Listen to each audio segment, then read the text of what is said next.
మాజీ మంత్రి వైఎస్ వివేకానంద రెడ్డి హత్య కేసుకు సంబంధించి మాజీ మంత్రి వైఎస్ వివేకానంద రెడ్డి హత్య కేసులో ఇప్పుడు మరో ట్విస్ట్ చోటు చేసుకుంది. వైఎస్ సునీత పిటిషన్కు మద్దతు పలికారు.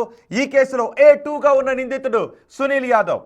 వివేకానంద రెడ్డి కేసులో అనేక మంది ప్రముఖులను విచారించాల్సిన అవసరం ఉంది అంటూ నాంపల్లి సిబిఐ కోర్టులో కౌంటర్ దాఖలు చేయడం ఈ కేసుతో పాటు ఆంధ్రప్రదేశ్ రాజకీయాల్లోనూ ఈ విషయం హాట్ టాపిక్గా మారింది.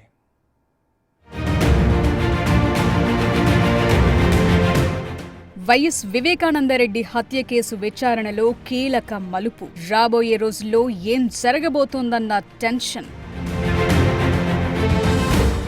అవును, మాజీ మంత్రి వైఎస్ వివేకానందరెడ్డి హత్య కేసులో A2గా ఉన్న నిందితుడు సునీల్ యాదవ్ హైదరాబాద్ నాంపల్లిలోని సిబిఐ కోర్టులో కౌంటర్ దాఖలు చేయటమే ఇందుకు ప్రధాన కారణం. ఈ కేసులో అనేక అంశాలు వెలుగులోకి రావాల్సి ఉందని, అందువల్ల పలువురు ప్రముఖులను విచారించాల్సి ఉందని ఆయన తన పిటిషన్లో పేర్కొనటం ప్రాధాన్యం సంతరించుకుంది. ప్రధానంగా కడప జైల్లో దస్తగిరిని డాక్టర్ చైతన్యరెడ్డి బెదిరించిన ఘటనపై సిబిఐ ఎందుకు దర్యాప్తు చేయలేదని తన పిటిషన్లో పేర్కొన్నాడు సునీల్ యాదవ్. 2017 ఎమ్మెల్సీ ఎన్నికల్లో వైఎస్ వివేకానందరెడ్డి ఓటమి పాలయ్యారు. అయితే ఆ ఓటమి వెనుక అవినాష్ రెడ్డి కుట్రకోణాన్ని తేల్చాలని విజ్ఞప్తి చేశాడు. ఇక అత్యంత కీలకమైన ఈ కేసులో 6 సాక్షుల మరణాలపైన సిబిఐ ఎందుకు దర్యాప్తు చేయలేదని పిటిషన్లో పేర్కొన్నాడు సునీల్ యాదవ్.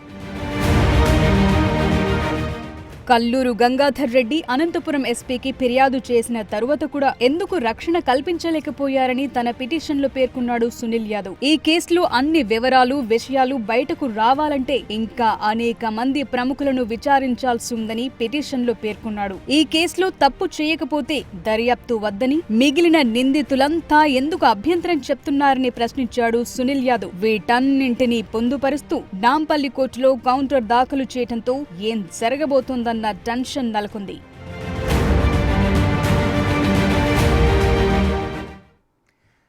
కల్తీ మద్యం కేసులో ఇప్పుడు మరో కీలక పరిణామం చోటు చేసుకుంది. విచారణలో భాగంగా అన్ని కోణాల్లో తీగలాగుతున్న సిట్ అధికారులు ఇప్పుడు సరికొత్త విషయాలను గుర్తించారు. ఏకంగా గోవాలో నకిలీ మద్యం డెన్ను గుర్తించారు. కీలక సూత్రధారి జినేష్తో పాటు మరో 5గురిని అరెస్ట్ చేసి వివరాలు రాబడుతున్నారు.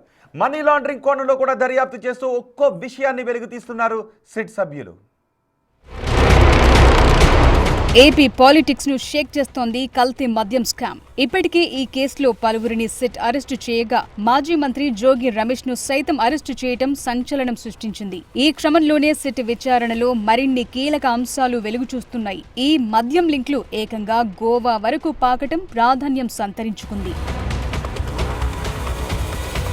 గోవాలో నకిలీ మద్యం డెన్లు గుర్తించారు సిట్ సభ్యులు. ఇందులో కల్తీ మద్యం తయారీకి ఉపయోగించే పరికరాలతో పాటు స్పిరిట్ లారీలను సీజ్ చేశారు. వైసీపీ హయాంలో జనార్దన్ రావుతో కలిసి కేరళకు చెందిన జినేష్ గోవాలో కల్తీ మద్యం డంప్ ఏర్పాటు చేసినట్లు గుర్తించారు సిట్ అధికారులు. దీంతో జినేష్ సహా మరో 5గురు నిందితులను అరెస్టు చేశారు.